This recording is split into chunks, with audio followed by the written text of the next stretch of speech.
Voilà, donc nous bénissons le Seigneur pour votre présence devant la parole de Dieu. Nous allons donc nous exhorter aujourd'hui encore au travers d'un message que j'ai préparé concernant donc la crise d'angoisse actuelle dans laquelle nous trouvons beaucoup de personnes au travers de la terre, donc par rapport à l'incertitude face à l'avenir, par rapport à ce qui se passe, les guerres qui jaillissent d'un côté et d'autre, la planète Terre, les crises de famine et ainsi de suite. Donc, qu'est-ce qui se passe? Et cela crée donc dans beaucoup de cœurs des problèmes importants. Nous allons essayer de voir cela. J'ai intitulé donc ce message « Les yeux fixés sur Jésus », c'est bien important, chaque mot, les yeux, donc, qui veut dire évidemment notre cœur, fixé, ça veut dire vissé, vraiment bien établi sur Jésus. Donc, nous allons particulièrement lire un passage maintenant dans la parole de Dieu pour étayer notre exhortation. Ésaïe 55 et au verset 6. « Cherchez l'Éternel pendant qu'il se trouve, invoquez-le tandis qu'il est proche. Que le méchant abandonne sa voie et l'homme d'iniquité ses pensées. Qu'il retourne à l'Éternel qui aura pitié de lui, à notre Dieu qui ne se lasse pas, qui ne se fatigue pas de pardonner. » Quelle belle parole donc que nous venons de lire. Nous allons incliner nos fronts devant le Seigneur, nous allons demander au Seigneur de bénir ce que nous allons entendre. Seigneur, nous te bénissons pour ta présence dans nos cœurs, dans nos âmes, dans nos vies, Seigneur, et nous désirons vraiment affermir nos cœurs devant toi. Veuille bénir ces instants de réflexion et que nous puissions en tirer profit. Aide-nous, s'il te plaît, Seigneur, à garder nos yeux fixés sur toi, car c'est toi, évidemment, et c'est vers toi que monte notre cri, notre prière. Au nom de Jésus, Amen. Et tout le peuple dit Amen. Voilà. Donc, on peut s'asseoir, frères et sœurs, et particulièrement, donc, c'est une grande joie de pouvoir annoncer l'Évangile, d'être porte-parole du Seigneur. Le passage que nous avons lu nous dit de chercher Dieu. Ça veut dire de le prier, ça veut dire de chercher son aide, de chercher son secours, et particulièrement, donc, de l'invoquer tandis qu'il est proche, tandis qu'il n'est pas très loin, il est très près de nous.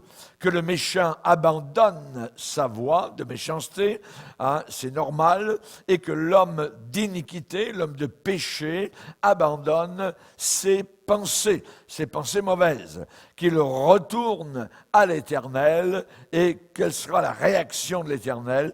L'Éternel aura pitié de lui, notre Dieu, qui ne se lasse pas de pardonner. Merci Seigneur pour cette parole dans Ésaïe 55 qui nous fait du bien. Vous pouvez la souligner, l'encadrer au feutre de couleur parce que c'est une merveilleuse promesse. De quoi parlons-nous aujourd'hui? Particulièrement de la crise. La crise dans laquelle nous sommes est particulièrement une crise d'angoisse. Il y a beaucoup de personnes actuellement qui sont dans l'angoisse et l'angoisse est très très grande chez certains par rapport à cette incertitude face à l'avenir. Le chemin est tellement incertain, le fardeau est très lourd sur les épaules de beaucoup et vous, peut-être que c'est votre cas, je parle certainement à quelqu'un, ce message est peut-être pour toi qui m'entends, qui m'écoute actuellement, eh bien là, tu as besoin de bien écouter attentivement, non pas la voix du pasteur Bourgier, mais la voix du Saint-Esprit au travers de la prédication. Es-tu à bout de ressources? Vous avez peut-être planifié certaines choses, mais voilà que les plans sont écrasés. Vous aviez fait des plans sur certaines situations, votre situation. Vous avez fait des efforts, vous avez fait des recherches et vous avez été déçus. Vous êtes arrivé à une déception terrible à chaque tournant et vous êtes complètement découragé.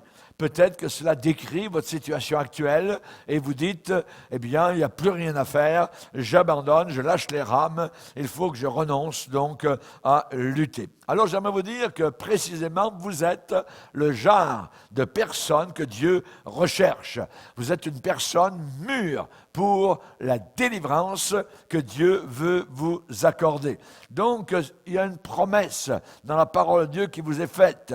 Cherchez l'Éternel pendant qu'il se trouve. Invoquez-le tandis qu'il est proche. Tandis qu'il est proche. Je vais vous en donner d'autres. Vous pouvez prendre un crayon et prendre des notes parfois au travers de la prédication.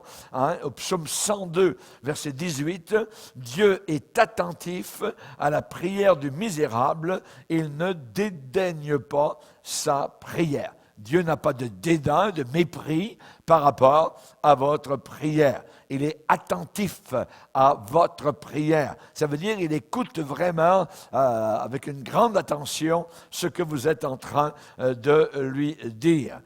Une autre promesse au psaume 72 et au verset 12, « Il délivre le pauvre qui crie et l'affligé qui est sans aide. » Le malheureux qui n'a pas d'aide, le malheureux qui donc a pensé qu'un tel ou le gouvernement ou telle situation ou au bureau ou dans la famille pourrait l'aider, voilà que tout tombe à zéro, sans aide. Vous êtes sans aide. Alors vous rentrez dans cette catégorie. Il est dit que Dieu délivre le pauvre qui crie et l'affligé qui est sans aide. Au psaume 123, on nous parle donc de ceux qui regardent. Et cela est comparé à des serviteurs qui travaillent dans une maison, des ouvriers avec leur maître, ou donc des servantes qui sont soumis à leur maîtresse. Et au psaume 123, il est dit « Je lève mes yeux vers toi qui sièges dans les cieux. Voici comme les yeux des serviteurs sont fixés sur la main de leur maître, et comme les yeux de la servante sont fixés sur la main de sa maîtresse, de la même manière, ainsi nos yeux se tournent vers l'Éternel notre Dieu, jusqu'à ce qu'il ait pitié de nous. » Voilà, donc c'est au psaume 123, nos yeux fixés sur Jésus. Nos yeux fixés sur Jésus. Donc, n'aie pas peur d'arriver dans cet endroit, dans ce lieu où tu n'as aucune aide. D'où me viendra le secours? La question est posée au psaume 121. Le secours me vient de l'Éternel. Qui est l'Éternel? Celui qui a fait, qui a créé les cieux et la planète Terre. Donc, ce Dieu est certainement capable de m'apporter son secours. N'aie pas peur d'arriver à cet endroit. Moïse est arrivé donc à côté, à la mer Rouge, aucune aide, rien du tout. Donc, il arrive à cet endroit, il ne peut pas aller plus loin. Et de l'autre côté, arrive Pharaon, donc il est pris comme dans une souricière.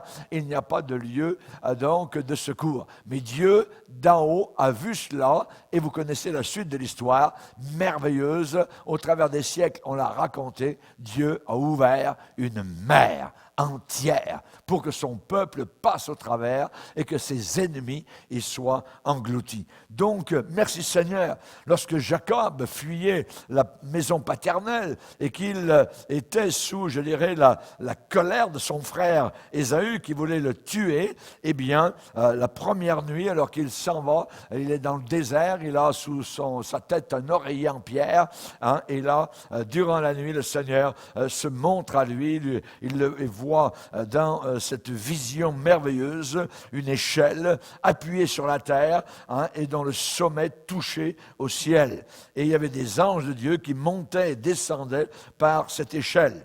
Et l'Éternel se tenait au-dessus de l'échelle. Et Dieu déclare donc à Jacob, qui était sans secours, « Je te garderai, je suis avec toi, partout où tu iras, je serai là, je te ramènerai dans ce pays et je ne t'abandonnerai pas. Je ne t'abandonnerai pas. Donc nous voyons que là, lorsque l'on regarde au Seigneur, lorsque nos yeux sont fixés sur lui, eh bien Dieu nous prend à sa charge. Alléluia. Souviens-toi, au moment où tu tombes dans un certain besoin, tu arrives en même temps à la porte de cette promesse.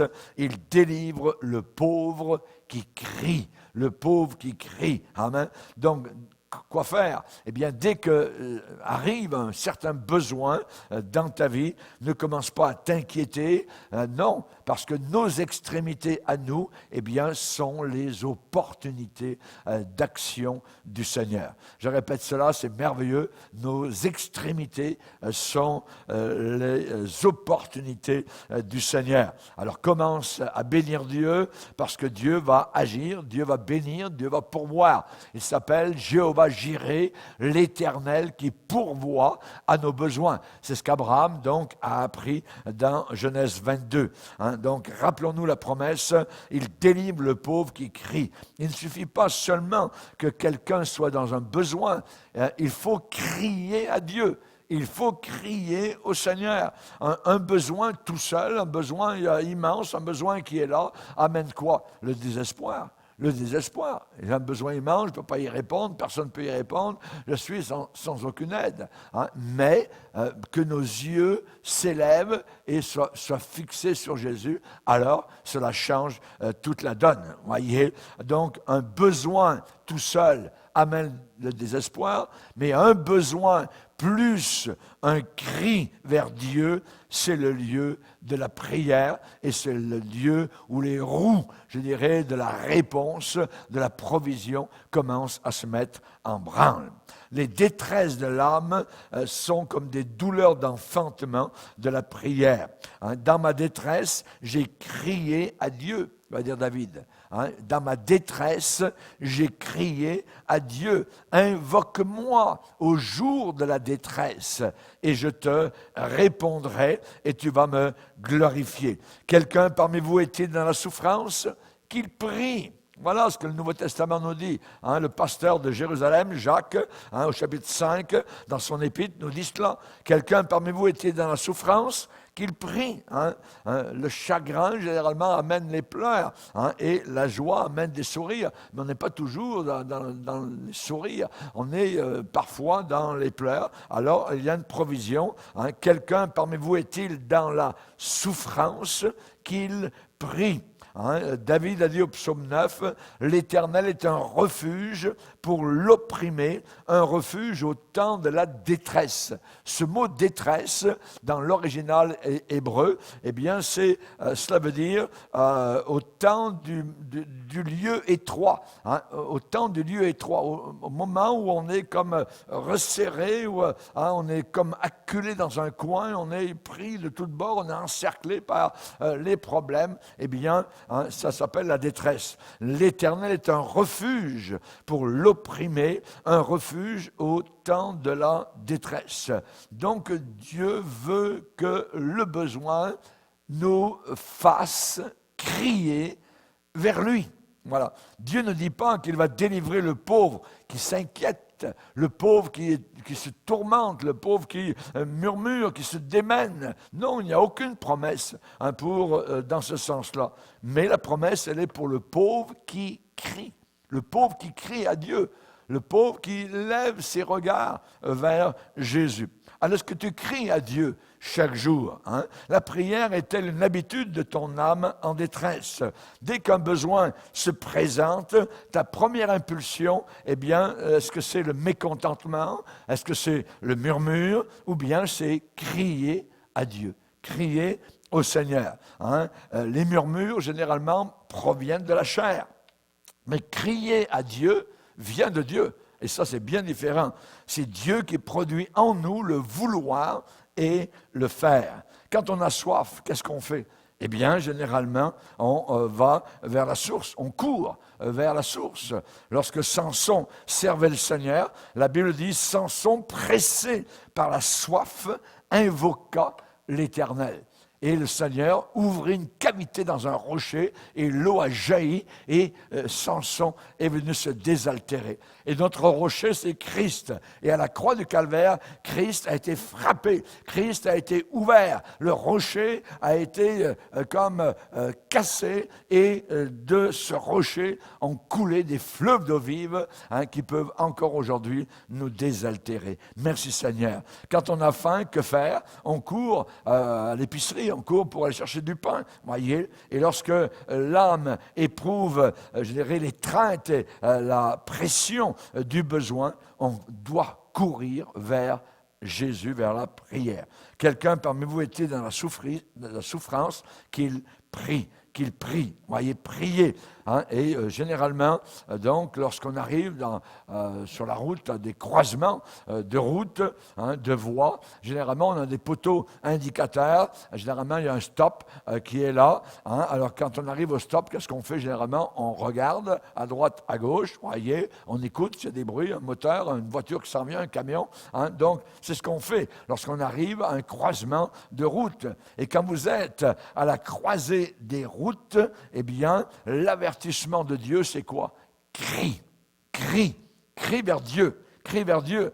Quand des difficultés surgissent, eh bien, la Bible dit, dans leur détresse, ils crièrent à l'Éternel et il les délivra de leurs angoisses. Dans ce psaume merveilleux, du psaume 107, 4 fois, imaginez, déjà 3 fois, ça serait bien, mais 4 fois, on a l'expression qui revient, dans leur détresse, ils crièrent à l'Éternel et il les délivra de leurs angoisses. Ça, c'est pour les égarés. Dans leur détresse, ils crièrent à l'Éternel et il les délivra de leurs angoisses. Il les conduisit par le droit chemin.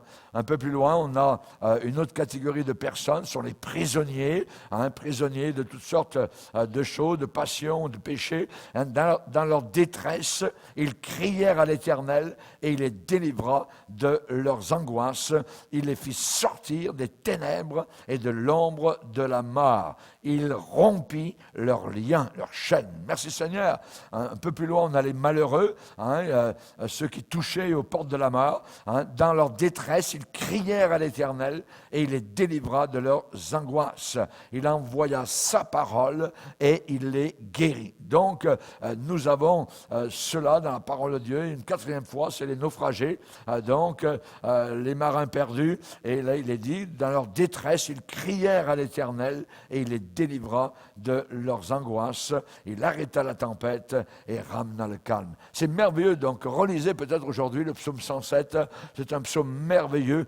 Donc, en vous arrêtant, en digérant, chaque parole. Donc, c'est ce que nous devons faire. Quand on est dans la détresse, eh bien, le psaume 18, David déclare, « Dans ma détresse, j'ai invoqué l'Éternel, j'ai crié à mon Dieu, et mon cri est parvenu devant lui à ses oreilles. » Alléluia. Gloire au Seigneur. Alors, pour résumer tout cela, cela veut dire que toute anxiété, toute angoisse, eh bien, est un appel à prier. Alors, pourquoi Dieu nous met-il en garde contre l'anxiété et contre les angoisses? Pourquoi Dieu donne-t-il cet avertissement? Ne vous inquiétez d'aucune chose, mais en toute chose, priez, en toute chose, faites connaître vos besoins. Eh bien, parce que l'angoisse, l'anxiété, ça a des conséquences. Et les conséquences sont très graves par rapport à notre foi.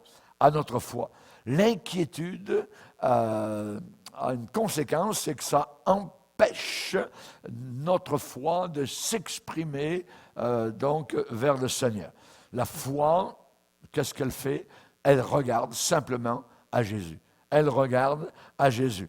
La personne se sent incapable, la personne est pauvre, la personne est soumise à la tentation, la personne ressent sa complète incapacité de se tirer d'affaire, alors elle va se tourner vers Dieu comme étant sa seule force, sa seule ancre, solidement donc attachée au Seigneur.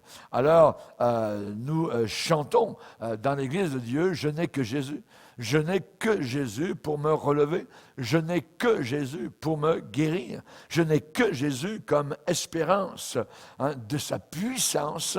Il me remplit. Je n'ai que Jésus, je n'ai que lui pour me diriger, pour me garder. Et dans mes luttes, il me soutient. Je n'ai que Jésus, je n'ai que lui. Alléluia. Gloire au Seigneur. Et c'est vrai, donc, l'inquiétude va, je dirais, étouffer votre foi.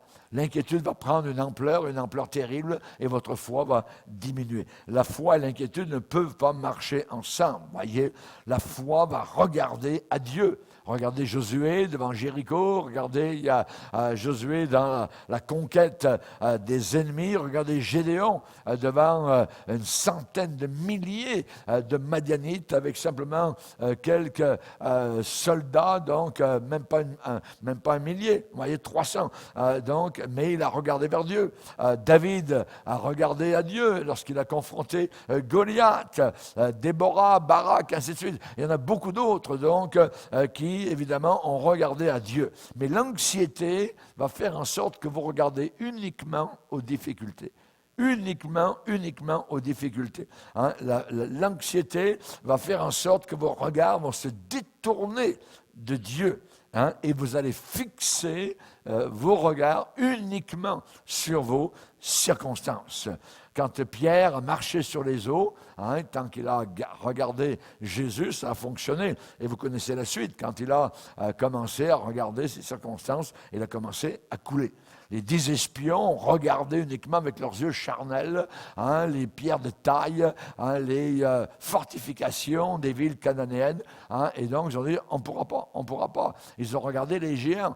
Et donc, évidemment, ce n'est pas la foi, mais c'est l'inquiétude. Mais la parole de Dieu, donc, nous parle particulièrement du bouclier de la foi, avec lequel nous pouvons éteindre les flèches enflammées du diable. Et dans un temps d'apostasie, comme du temps des juges, dans la parole de Dieu, eh bien, la situation était très grave, et la Bible déclare qu'on ne voyait ni bouclier ni lance dans tout le pays. Donc, il n'y avait pas de bouclier et pas de lance, donc évidemment, vous ne pouvez pas vous défendre contre l'ennemi quand vous n'avez pas d'armes. Et là, ça parle évidemment qu'il n'y avait pas de foi. Pas de foi, le bouclier de la foi, nous en avons besoin de le saisir. C'est Zacharie, le père de Jean-Baptiste, qui a déclaré qu'il bénissait Dieu de ce que Dieu avait envoyé un sauveur, et pour le servir sans crainte, tous les jours de notre vie. Le servir sans crainte, sans avoir peur. Il y a des circonstances auxquelles nous avons à faire face. Alors l'anxiété va faire quoi? L'anxiété va nous inquiéter, va nous tourmenter, va nous faire détourner nos regards de Dieu et va nous faire perdre cette attitude de foi. Donc en regardant à Dieu, c'est la confiance.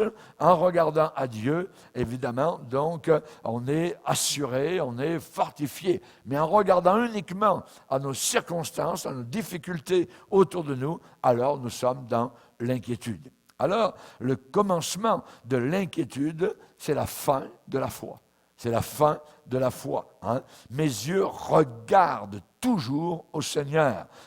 Il retirera mes pieds du filet. Voilà ce que le psaume déclare. Mes yeux regardent toujours au Seigneur. Quand il est à ma droite, je ne chancelle pas. D'où me viendra le secours? Le secours me vient du Seigneur. Aussi longtemps, mon frère, ma sœur, que tu vas regarder à Dieu, Dieu va s'occuper lui-même des filets contre toi, des embûches, des difficultés qui sont semées sur ta route. Ça, c'est le chemin de la foi. Et le psaume 91 nous dit exactement donc cela. C'est lui qui te délivre du filet de l'oiseleur, de la peste, de ses ravages. Il te couvrira de ses plumes. Tu trouveras un refuge sous ses ailes. Donc, aucun malheur ne t'arrivera, aucun fléau n'approchera t'approcheras de ta tente, et ainsi de suite. Donc nous voyons que Dieu va s'occuper de toi. Mais évidemment, à nous d'avoir nos regards sur le Seigneur, notre foi, notre confiance totalement donc en lui. Aussi longtemps qu'on regarde à Dieu, Dieu va s'occuper donc des embûches sur notre chemin, des complots même. La Bible déclare que s'il y a des complots contre nous, eh bien, toute arme forgée contre toi, pensée préparée contre toi, sera sans aucun effet. Et toute langue qui s'élèvera en justice contre toi, tu la condamneras. Voilà l'héritage des serviteurs de l'Éternel. Donc nous voyons, évidemment, quand on tourne vers l'Éternel les regards, le visage, donc ne se couvre pas de honte. Courons, nous dit de Hébreux chapitre 12, courons avec persévérance, ayant nos regards sur Jésus, le chef et le consommateur de la foi. Celui qui a commencé la foi en nous et celui qui va la consommer, celui qui va l'achever, la finir. Une autre chose que l'anxiété va empêcher dans ta vie, c'est que la puissance de Dieu se déploie. La puissance de Dieu ne se déploiera pas donc avec quelqu'un qui est toujours anxieux, quelqu'un qui est angoissé. Le seul canal par lequel la puissance de Dieu est communiquée, c'est la foi. C'est la foi. Vous voyez, sans la foi, il est impossible de lui être agréable. Et quand on sort, quand on s'extrait de l'attitude de foi, alors l'anxiété va stopper, va arrêter la communication de la puissance de Dieu. Elle va arrêter, va stopper la bénédiction. Par exemple, à Nazareth, quand Jésus est retourné dans la petite ville de Nazareth, et la Bible dit qu'il n'a pas pu faire là, donc beaucoup de miracles. Il a fait très peu de miracles à Nazareth. Il n'a pas été capable d'y faire des œuvres puissantes. Qu'est-ce qui a empêché le Seigneur de faire là des œuvres puissantes? Pourtant, lui, il avait un désir d'accomplir des miracles à Nazareth comme il l'avait fait ailleurs. Mais la Bible le dit, à cause de leur incrédulité. À cause de l'incrédulité. Là où il n'y a pas de foi, Dieu n'agit pas. Dieu ne peut pas donc se révéler. La condition à remplir de notre côté, c'est d'être dans une attitude de foi. Tout ce qui empêche cette foi de s'exprimer, ça empêche l'œuvre de Christ. Qu'il vous soit fait, a dit Jésus très souvent, qu'il vous soit fait selon votre foi. Selon votre foi. La foi vient, elle vient de ce qu'on entend, et ce qu'on entend vient de la parole de Christ. On se rappelle la perte de sang que vivait cette pauvre dame dans Matthieu chapitre 9. Eh bien, le Seigneur lui a dit, prends courage ma fille, ta foi t'a guéri. Ta foi t'a guéri. Elle est sortie ce matin-là de sa maison en se disant, je vais aller toucher le bord de son vêtement et je serai guéri. Elle a cru donc cette manière-là. Et ça a été donc sa façon à elle d'exprimer sa foi, de toucher le bord du vêtement de Jésus. Paf, instantanément, elle a senti dans son corps la puissance de Dieu se révélant et la guérissant totalement. Donc, maudit soit l'homme qui se confie dans l'homme, qui prend la chair pour son appui, qui ne tourne pas ses regards vers le Seigneur, et béni soit l'homme donc qui se confie en l'Éternel, et dont l'Éternel est l'espérance. Donc, on voit que celui qui se confie dans l'homme, qui prend sa confiance dans l'homme, eh bien, est comme un misérable dans le désert, et il ne voit pas arriver le bonheur. Donc, et l'autre côté, celui qui est béni, qui regarde vers le Seigneur, eh bien, il est comme un arbre planté près des eaux, qui étend ses racines vers le courant. Il n'aperçoit même pas la chaleur quand elle vient, et son feuillage reste vert. Donc, il demeure dans la vie de Dieu, il continue à porter du fruit, et dans l'année de la sécheresse, quand tout va mal, il n'a pas de crainte et il ne cesse de porter du fruit. Donc, Seigneur, que nous puissions être ces gens bénis, donc nous confions uniquement en toi et non pas donc dans l'homme. Alors, c'est ce que la parole de Dieu nous dit. On se demande parfois pourquoi Dieu ne vient pas à notre aide. On se pose cette question-là. Pourquoi Seigneur ne vient pas nous aider? On est embarrassé, tout ça. On a peur qu'il nous ait abandonnés. On est triste, on est peiné parce qu'il nous semble qu'il voile sa face. Et on permet aux soucis de ce monde de s'emparer de nous, alors que la Bible dit « Déchargez-vous sur lui ». Sur Jésus, de tous vos soucis. Et quand on ne le fait pas, quand on garde sur nous tous ces soucis-là, eh bien, c'est comme si on met une barrière sur le sentier de la délivrance. Dieu veut nous aider. Dieu désire donc nous aider. Mais il ne le peut pas parce que l'angoisse, l'anxiété a étranglé d'une certaine manière la foi, a étouffé la foi. Sans la foi, impossible d'être agréable à Dieu. Et Jésus a dit que les soucis de ce monde étouffent la parole de Dieu. La parole de Dieu qui crée donc la foi. Jésus a dit, si vous demeurez dans ma parole, si vous continuez dans ma parole, vous êtes vraiment mes disciples. Donc, l'inquiétude est un empêchement à notre foi. Ensuite, l'inquiétude, l'anxiété, les angoisses empêchent la puissance de Dieu de se manifester dans notre vie. Et je dirais aussi, l'anxiété va empêcher une troisième chose, la paix de Dieu de venir dans nos cœurs. La paix nous vient comment? La paix nous vient par la foi, comme la puissance de Dieu vient par la foi. À celui qui est ferme dans ses sentiments, tu assures la paix parce qu'il se confie en toi. Ésaïe 26, verset 3. Vous pouvez souligner cette belle promesse dans le prophète Ésaïe. À celui qui est ferme dans ses sentiments, tu assures la paix, deux fois ce mot est déclaré, tu assures la paix, parce qu'il se confie en toi. C'est dans la tranquillité et dans le repos que sera votre salut, c'est dans le calme et la confiance que sera votre force. La confiance amène la paix. Et quand l'anxiété, évidemment, donc attaque notre confiance, notre foi, la paix disparaît. La paix disparaît, voyez, et le trouble arrive dans notre cœur, on est tout bouleversé, ainsi de suite, voyez. Donc là, tout s'en va, et là, on ne sait plus où on en est, et on dit j'abandonne, je lâche, ainsi de suite. Et non. La paix, elle est comme quoi? Je vais vous donner une image. Voyez, la paix, c'est à peu près comme une tourterelle qui est douce et gentille. Une colombe, la paix, douce, gentille comme une colombe, une tourterelle qui couve, je dirais, tranquillement dans le cœur de l'âme qui regarde vers Jésus. J'ai l'âme calme et tranquille, va dire David, comme un enfant qui est dans les bras de sa mère. J'ai l'âme calme et tranquille. Lorsque Pierre était en prison et qu'on allait le décapiter, le tuer le lendemain, eh bien, il dormait tranquillement. Le Seigneur a dit, je vous laisse la paix, je vous donne ma paix, une paix qui surpasse toute compréhension, toute intelligence, afin que vous ayez la paix en moi. Donc, oui, vous aurez des tribulations dans le monde, mais vous aurez la paix en moi au milieu donc de ces épreuves. Ça, c'est la paix. La paix, donc, comme une gentille tourterelle, et voilà que l'anxiété arrive. L'anxiété, ce n'est pas la tourterelle. L'anxiété, ce n'est pas la colombe. L'anxiété, c'est le vautour.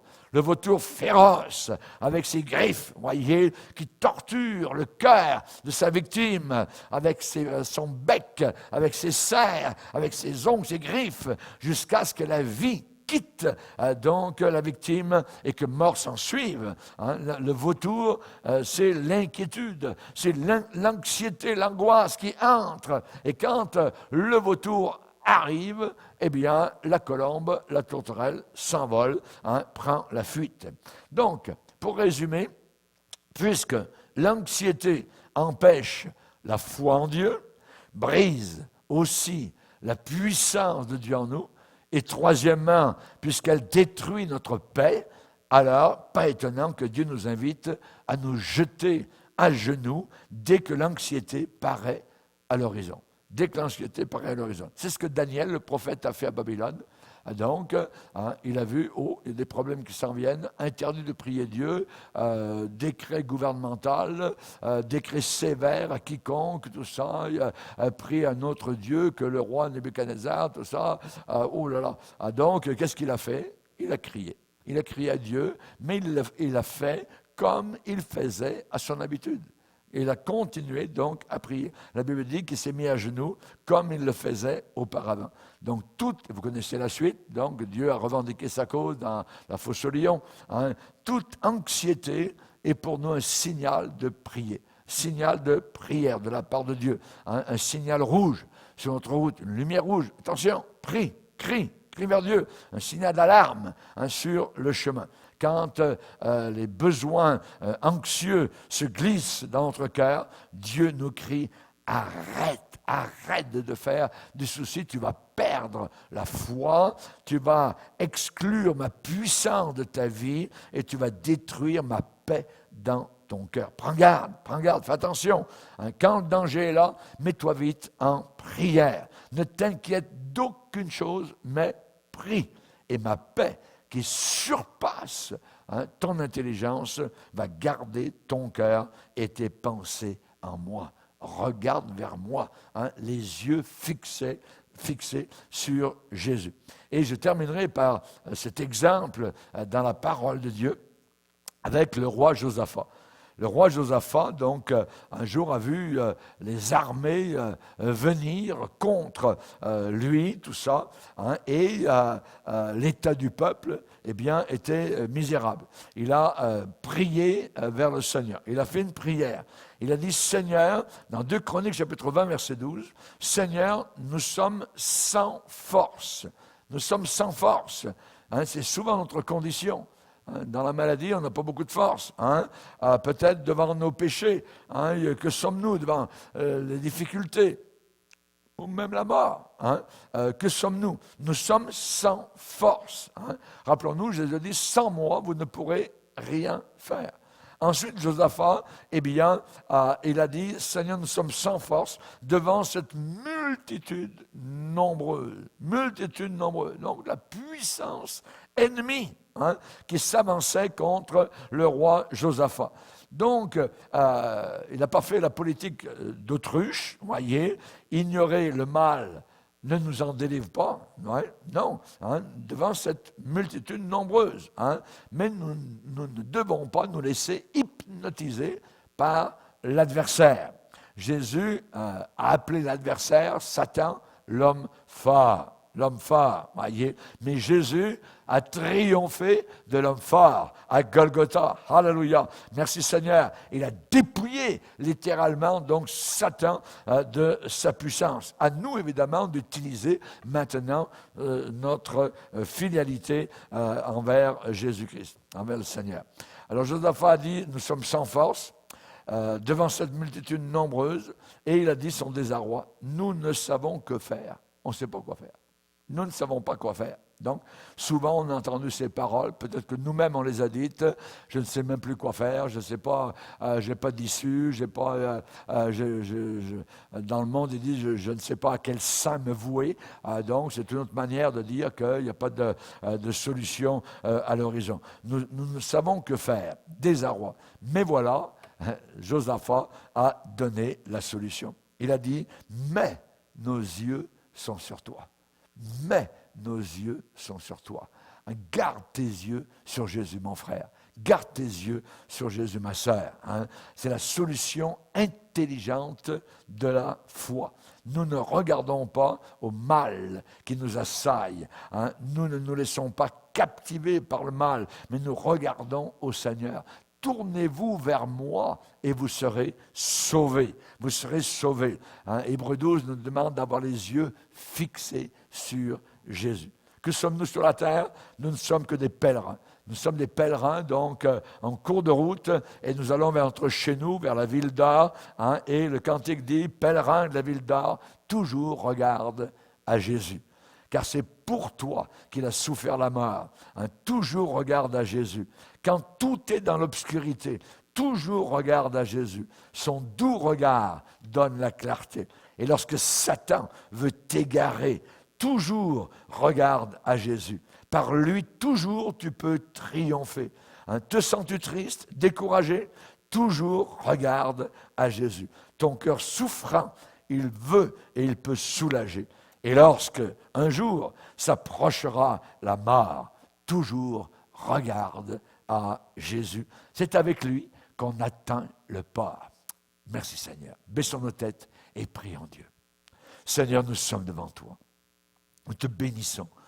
Dans cette génération de crise, Seigneur, qui va s'intensifier de plus en plus, combien nous avons besoin, Seigneur, d'avoir ce simple conseil, de regarder toujours et constamment vers toi. Merci pour ton amour. Seigneur, nous te voyons maintenant couronné de gloire et d'honneur. Merci d'être venu sur la planète Terre. Merci d'avoir pris sur toi le poids et le prix de nos péchés, Seigneur. Merci d'avoir été enterré. Merci d'être ressuscité. Merci d'être remonté vers le Père. Merci d'être maintenant avec nous par le Saint-Esprit. Veuille continuer, Seigneur, à délivrer, à bénir le pauvre qui crie vers toi, qui regarde à toi. Seigneur, tu es celui, Seigneur, qui veut remplir notre maison de cette huile sainte, cette huile merveilleuse, l'huile du Saint-Esprit. Merci Seigneur de ce que tu payes. Tu as payé notre dette à la croix. Alléluia. Nous ne sommes plus esclaves, mais nous voulons demeurer fermes dans la liberté que tu nous as acquise. Nous n'avons pas la solution à tous les problèmes, mais nous ne lâcherons pas. Nous n'abandonnerons pas. Nous ne laisserons pas aller la barque au gré des vents et des flots. Seigneur, nos mains sont sur les rames et nous continuerons à les garder, Seigneur, sur le manchon de nos rames. Même si les vents sont contraires, Seigneur, tu es là et tu viens vers nous, Seigneur.